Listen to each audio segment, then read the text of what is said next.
গোটেই অসমৰ ৰাইজে জনগণে যি আন্দোলন সৃষ্টি কৰিছিল তাৰ প্ৰতি হাই প্ৰতিবন্ধ স্বীকাৰ কৰিছে অসমৰ গৃহ বিভাগে। আজি আমি প্ৰথমৰ পৰা কৈ আহিছিলোঁ যেন শিক্ষক খাইৰুল ইছলাম ভাৰতীয় নাগৰিক হয় আৰু প্ৰকৃত ভাৰতীয়ক তেখেতসকলে হাৰাশাস্তি কৰাটো সত্য বুলি আজি প্ৰমাণিত হ'ল।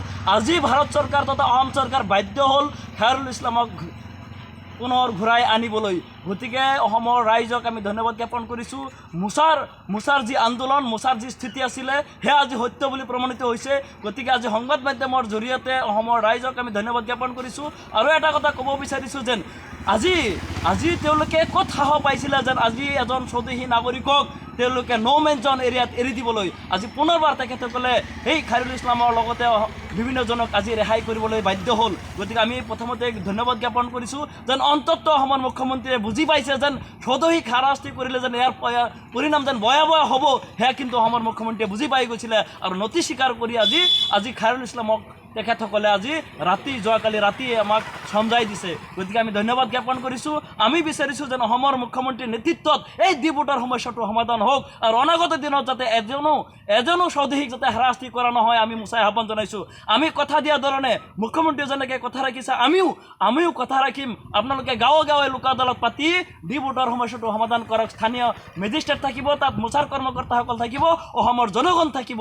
কিন্তু স্বদেশীক বিদেশীক এটা নামত হাৰাশাস্তি কৰাটো কোনো পধ্যে গ্ৰহণযোগ্য নহয়। আমি কিন্তু পুনৰবাৰ সকীয়াই দিছোঁ সেই অপশক্তিক যিসকলে সদায় বাংলাদেশী নামত মুছলমানক অত্যাচাৰ কৰিব বিচাৰিছে, মুছলমানক অকল ভোট বেংক হিচাপে ব্যৱহাৰ কৰিব বিচাৰিছে আৰু যিসকলে ইতিমধ্যে ব্যৱহাৰ কৰিছে তেওঁলোকক আমি ক'ব বিচাৰিছোঁ যেন বিপদৰ সময়ত থিয় দিয়াসকলক কিন্তু ৰাইজে পাহৰি নাযায়। কিন্তু যিসকলে কিন্তু মুছলমানক বুঢ়া আঙুলি দেখুৱাইছিল তেওঁলোকক কিন্তু আমি প্ৰত্যুত্তৰ দিবলৈ বাধ্য হ'ম।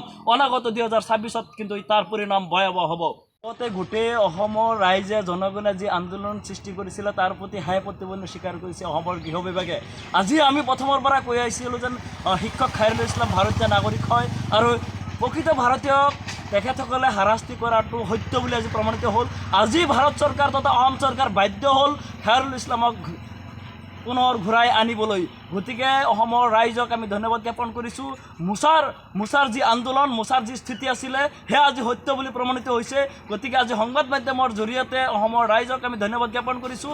আৰু এটা কথা ক'ব বিচাৰিছোঁ যেন আজি তেওঁলোকে ক'ত সাহস পাইছিলে যেন আজি এজন স্বদেশী নাগৰিকক তেওঁলোকে মেন জন এৰিয়াত এৰি দিবলৈ। আজি পুনৰবাৰ তেখেতসকলে সেই খাইৰুল ইছলামৰ লগতে বিভিন্নজনক আজি ৰেহাই কৰিবলৈ বাধ্য হ'ল। গতিকে আমি প্ৰথমতে ধন্যবাদ জ্ঞাপন কৰিছোঁ যেন অন্ততঃ অসমৰ মুখ্যমন্ত্ৰীয়ে বুজি পাইছে যেন স্বদেশীক হাৰাশাস্তি কৰিলে যেন ইয়াৰ পৰিণাম যেন ভয়াৱহ হ'ব, সেয়া কিন্তু অসমৰ মুখ্যমন্ত্ৰীয়ে বুজি পাই গৈছিলে আৰু নতি স্বীকাৰ কৰি আজি খাইৰুল ইছলামক তেখেতসকলে যোৱাকালি ৰাতি আমাক সমজাই দিছে। গতিকে আমি ধন্যবাদ জ্ঞাপন কৰিছোঁ।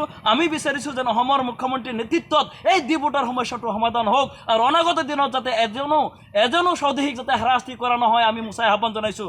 আমি কথা দিয়া ধৰণে মুখ্যমন্ত্ৰীয়ে যেনেকৈ কথা ৰাখিছে আমিও কথা ৰাখিম। আপোনালোকে গাঁৱে লোক আদালত পাতি দ্বীপোটাৰ সমস্যাটো সমাধান কৰক। স্থানীয় মেজিষ্ট্ৰেট থাকিব, তাত মোচাৰ কৰ্মকৰ্তাসকল থাকিব, অসমৰ জনগণ থাকিব। কিন্তু স্বদেশীক বিদেশীক এটা নামত হাৰাশাস্তি কৰাটো কোনো পধ্যে গ্ৰহণযোগ্য নহয়।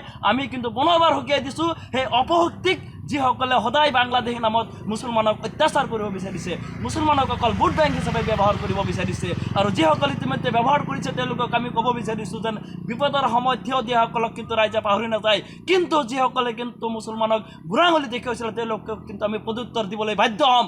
অনাগত 2026ত কিন্তু তাৰ পৰিণাম ভয়াৱহ হ'ব।